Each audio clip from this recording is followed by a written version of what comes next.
أعوذ بالله من الشيطان الرجيم. بسم الله الرحمن الرحيم.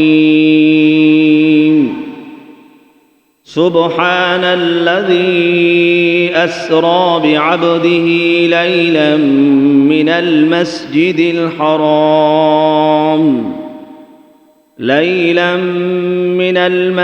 الحرام إلى المسجد الأقصى الذي باركنا حوله لنريه من آياتنا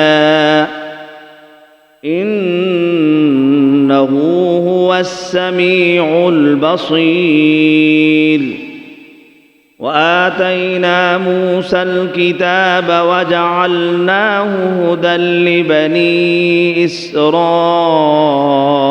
ألا تتخذوا من دوني وكيلا ذرية من حملنا مع نوح إنه كان عبدا شكورا. وقضينا إلى بني إسرائيل في الكتاب لتفسدن في الأرض مرتين ولتعلن علوا كبيرا. فإذا جاء وعد أولاهما بعثنا عليكم عبادا لنا أولي بأس شديد فجاسوا خلال الديار وكان وعدا مفعولا. ثم رددنا لكم الكرة عليهم وأمددناكم بأموال وبنين وجعلناكم أكثر نفيرا.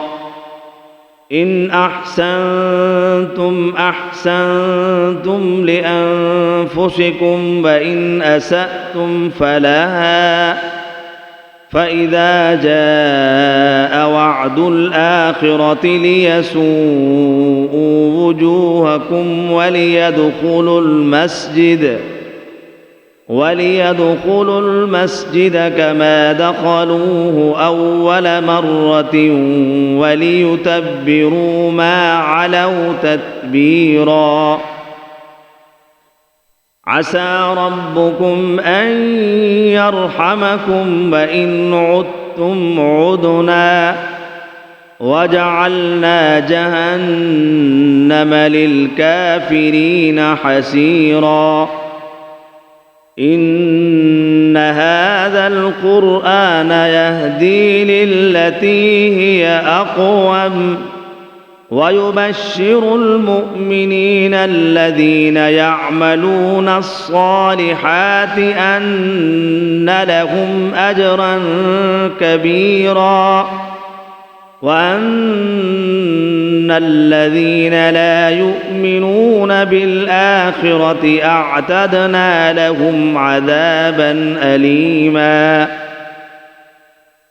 ويدعو الإنسان بالشر دعاءه بالخير وكان الإنسان عجولا.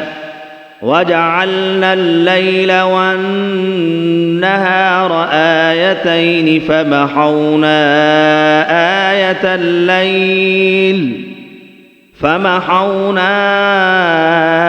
آية الليل وجعلنا آية النهار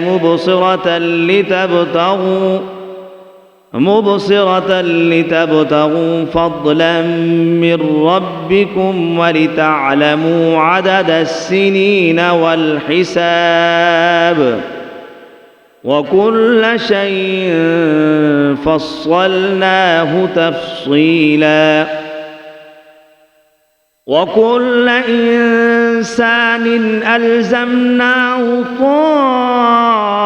طائره نعلقه في عنقه ونخرج له يوم القيامة كتابا يلقاه منشورا اقرأ كتابك كفى بنفسك اليوم عليك حسيبا من اهتدى فإنما يهتدي لنفسه ومن ضل فإنما يضل عليها ولا تذر وازرة وزر أخرى وما كنا معذبين حتى نبعث رسولا وإذا أردنا أن نهلك قرية أمرنا متر فيها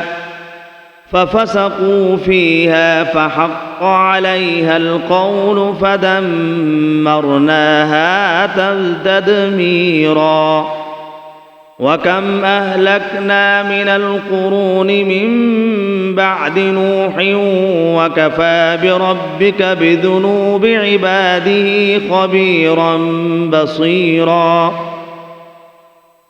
من كان يريد العاجلة عجلنا له فيها ما نشاء لمن نريد ثم جعلنا له جهنم يصلاها مذموما مدحورا ومن أراد الآخرة وسعى لها سعيها وهو مؤمن فأولئك كان سعيهم مشكورا كلا نمد هؤلاء وهؤلاء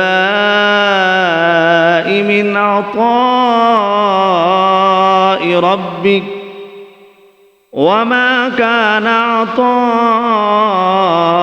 ربك محظورا انظر كيف فضلنا بعضهم على بعض وللآخرة أكبر درجات وأكبر تفضيلا لا تجعل مع الله إلها آخر فتقعد مذموما مخذولا صدق الله العظيم